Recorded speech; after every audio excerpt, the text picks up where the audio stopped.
सूचना केवल हमारे विचार हैं, वित्तीय सलाह नहीं। निर्णय लेने से पहले खुद शोध करें। किसी भी लाभ या हानि के लिए हम उत्तरदायी नहीं हैं। आज हम देख रहे हैं श्रीराम फाइनेंस लिमिटेड के 2025-26 Q1 की standalone financial performance. Starting with the sales, पिछले क्वार्टर से सेल्स में 1% का इंक्रीज हुआ है, मगर कंपनी ने पिछले साल के मुकाबले 20% का सेल्स इंक्रीज रिपोर्ट किया। Expenses -7% quarter on quarter decrease हो गए हैं, जो साल भर के 15% की राइज के साथ अलाइन करता है। क्वार्टरली एक्सपेंसेस के कंपैरिजन में सेल्स इंक्रीज होना दिखाता है कंपनी ने अच्छा परफॉर्म किया। ईयरली कंपैरिजन दिखाता है कि कंपनी ने इस साल अपनी परफॉर्मेंस में सुधार किया है। ऑपरेटिंग प्रॉफिट, जो पिछले साल के कंपैरिजन में 22% अप हुआ है, quarter on quarter around 4% increase हुआ है। Operating profit margin (OPM) annual basis पे 1% से इंक्रीज हुआ है और पिछले क्वार्टर के कंपैरिजन में 2% से इंक्रीज हुआ है। एक्सेप्शनल आइटम्स को ऐड करके अदर इनकम पिछले क्वार्टर के कंपैरिजन में 2% बढ़ गई, बावजूद इसकी ईयरली ग्रोथ 29.5% हुई है। इंटरेस्ट एक्सपेंसेस पिछले क्वार्टर से 3.5% अप हुआ, लेकिन ईयर ओवर ईयर इंक्रीज 31% हुआ है। डिप्रिशिएशन कॉस्ट में 1% का क्लाइम देखने को मिला और ईयरली बेसिस पे 13% का इंक्रीज देखा गया। प्रॉफिट बिफोर टैक्स एनुअली 9% बढ़ा, लेकिन प्रीसीडिंग क्वार्टर से 5% बढ़ा है। इस साल कंपनी ने 26% टैक्स पे किया और क्वार्टरली कंपनी ने 26% टैक्स पे किया है। नेट प्रॉफिट ने ईयर ऑन ईयर 9% का इंक्रीज दिखाया, लेकिन लास्ट क्वार्टर से 1% का इंक्रीज हुआ है। इस क्वार्टर में कंपनी का परफॉर्मेंस ठीक रहा, ऑपरेशनल एफिशिएंसी में कुछ सुधार हुआ है। वहीं अगर एनुअल एनालिसिस की बात करें तो इस साल कंपनी का परफॉर्मेंस ठीक रहा। अर्निंग्स पर शेयर (EPS) में साल भर में 1% का इंक्रीज देखा गया, लेकिन क्वार्टरली में 1% की बढ़ोतरी भी नजर आई। इस क्वार्टर में कंपनी का EPS ठीक रहा, ऑपरेशनल एफिशिएंसी में कुछ सुधार हुआ। श्रीराम फाइनेंस लिमिटेड के फाइनेंशियल स्नैपशॉट को रिव्यू करते हुए कुछ मुख्य ट्रेंड्स सामने आए हैं जो कंपनी की परफॉर्मेंस में रोशनी डालते हैं। जून 2022 से जून 2025 तक श्रीराम फाइनेंस लिमिटेड की फाइनेंशियल जर्नी में सबसे पहले बात करते हैं सेल्स की।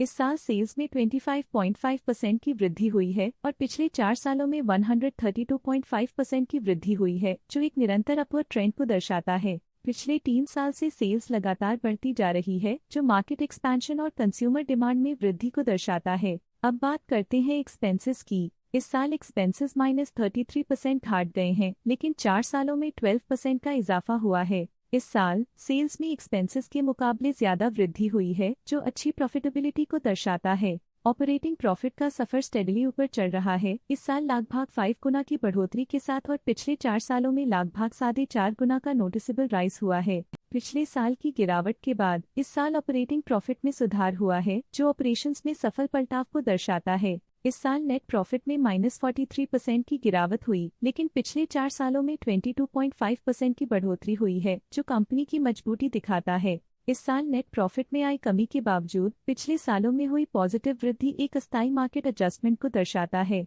इस साल EPS ने ऊंचाइयों को छुआ है 14% की वृद्धि के साथ, जो पिछले 4 सालों में 75.5% की मजबूत वृद्धि पर आधारित है। एक अस्थायी सेटबैक के बाद EPS ने लगातार दूसरे साल अपनी अपवर्ड ट्रैजेक्टरी को जारी रखा है, जो कंपनी की वॉलेटाइल मार्केट्स में अडेप्टेबिलिटी को दर्शाता है। चलिए अब बात करते हैं शेयर होल्डिंग पैटर्न की।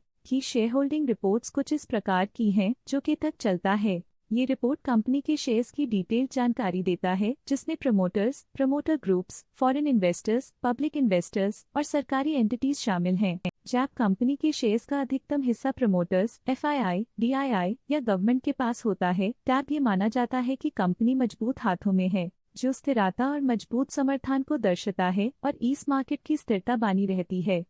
ये था कंपनी का करंट शेयर होल्डिंग पैटर्न। चलिए देखते हैं कुछ इंटरेस्टिंग DII डील्स जो हाल ही में कंप्लीट हुई। 14 जुलाई 2025 को the MTBJ limited as trust for government pension investment fund MTBJ 4000045849 ने 3.2 लाख शेयर्स अपने पोर्टफोलियो में शामिल किए 668.25 रुपीस पर यूनिट के हिसाब से, जिसका टोटल था 21.4 करोड़। 14 जुलाई 2025 को the MTBJ limited as trust for government pension instant fund MTBJ 4000045828 ने 3.2 लाख शेयर्स पोर्टफोलियो से हटा दिए 668.25 रुपीस पर यूनिट के हिसाब से, जिसका टोटल था 21.4 करोड़। आशा है कि ये DII डील्स के इंसाइट्स आपको स्टॉक मार्केट समझने में मदद करेंगी। अब नजर डालते हैं श्रीराम फाइनेंस के स्टॉक रिकमेंडेशन पे। इस स्टॉक का करंट प्राइस 3096.55 रुपीस चल रहा है। मोतीलाल ओसवाल ने स्टॉक की बाय रिकमेंडेशन दी थी। उन्होंने स्टॉक का टारगेट प्राइस 800 का अनुमान लगाया था। रिकमेंडेशन के समय स्टॉक का प्राइस 647.6 चल रहा था, जो करंट प्राइस से 24.7% डाउन है। ICICI सिक्योरिटीज ने स्टॉक की होल्ड रिकमेंडेशन दी थी। उन्होंने स्टॉक का टारगेट प्राइस 640 का अनुमान लगाया था। रिकमेंडेशन के समय स्टॉक का प्राइस 614.6 चल रहा था, जो करंट प्राइस से 4.1% डाउन है। प्रभुदास लिल्लाधर ने स्टॉक की होल्ड रिकमेंडेशन दी थी। उन्होंने स्टॉक का टारगेट प्राइस 685 का अनुमान लगाया था। रिकमेंडेशन के समय स्टॉक का प्राइस 655.65 चल रहा था, जो करंट प्राइस से 10.1% डाउन है। EMK ग्लोबल फाइनेंशियल सर्विसेज ने स्टॉक की बाय रिकमेंडेशन दी थी। उन्होंने स्टॉक का टारगेट प्राइस 750 का अनुमान लगाया था। रिकमेंडेशन के समय स्टॉक का प्राइस 655.65 चल रहा था, जो करंट प्राइस से 20.5% डाउन है। आज के लिए फाइनेंशियल सेक्टर में इतना ही। देखने के लिए धन्यवाद। स्टॉक लेटेस्ट न्यूज अपडेट के लिए चैनल को सब्सक्राइब करें और वीडियो को लाइक एंड शेयर करें।